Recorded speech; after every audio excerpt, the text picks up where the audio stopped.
भावपूर्वक वर्णन करण्याचा मी प्रयत्न करीत आहे. नेमजसीने परत मातृभूमीला, सागरा प्राण तळमळला, तळमळला सागरा. या अर्थ शब्दात जगदीश विनवणी करणारे विनायक दामोदर सावरकर यांचा जन्म 28 मे 1883 रोजी नाशिक जवळील भुगर या गावात झाला. त्यांना लहानपणापासूनच अभ्यासाची वाचनाची गोडी होती. त्या काळात भारत ब्रिटिशांच्या जुलमी राजवटीखाली भरडला जात होता.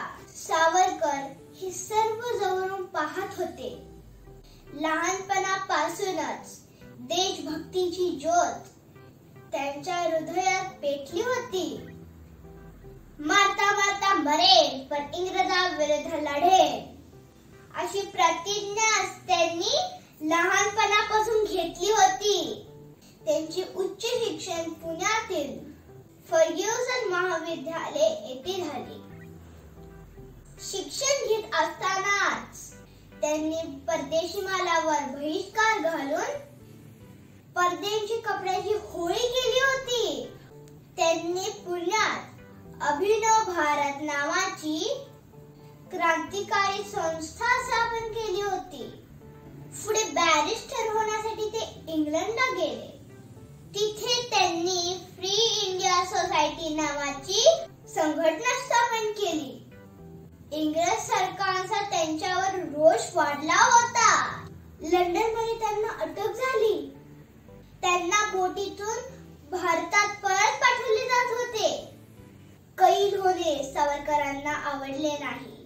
त्यांनी इंग्रजांच्या तावडीतून सुटण्यासाठी भर समुद्रात उडी मारली. पोहत पोहत ते मार्सेलिस बंदरावर पोहोचले. पण दुर्दैवाने त्यांना परत पकडण्यात इंग्रज यशस्वी झाले. ब्रिटिश सरकारने त्यांना 2 जन्मठेपेची शिक्षा सुनावली. त्यांची रवानगी अंदमानच्या तुरुंगात केली.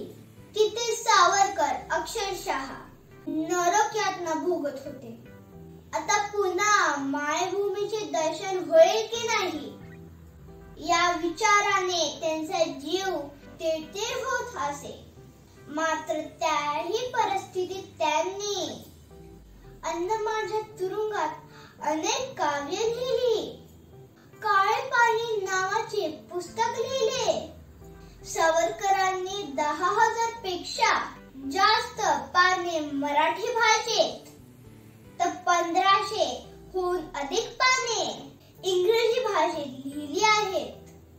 फारच थोड्या मराठी लेखकांनी इतके मौलिक लिखाण केले असेल. त्यांचा सागरा प्राण तळमळला, हे हिंदू नृसिंह प्रभू शिवाजी राजा, जयस्तुते तानाजीचा पोवाडा या कविता प्रचंड लोकप्रिय आहेत.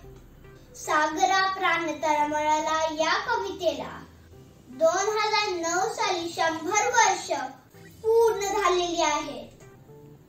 सावरकरांना काळे पाण्याची शिक्षा सुनावली होती.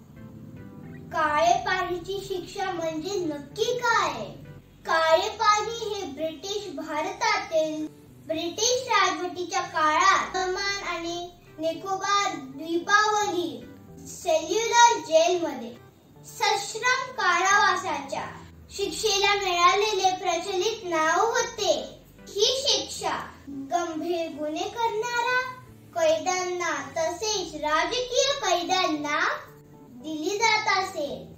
यातील मूळ हेतू अशा गुन्हेगारांना भारतीय भूमीपासून लांब ठेवण्याचा ब्रिटिशांचा प्रयत्न होता. अखेर काही वर्षानंतर सावरकर आपली शिक्षा भोगून भारतात परतले. सावरकर जहालमतवादी होते. त्यांनी आपले देशसेवेचे कार्य सुरूच ठेवले. तुरुंगात त्यांचा झालेला छळ आणि देशासाठी घेतलेले अथक कष्ट, त्यामुळे त्यांची तब्येत खालावली. अखेर 26 फेब्रुवारी 1966 रोजी त्यांची प्राणज्योत मालवली. देशासाठी प्राण पणास लावून ते अजरामर झाले. त्यांनी मराठी भाषेमध्ये अनेक नवी शब्द निर्मिती केली.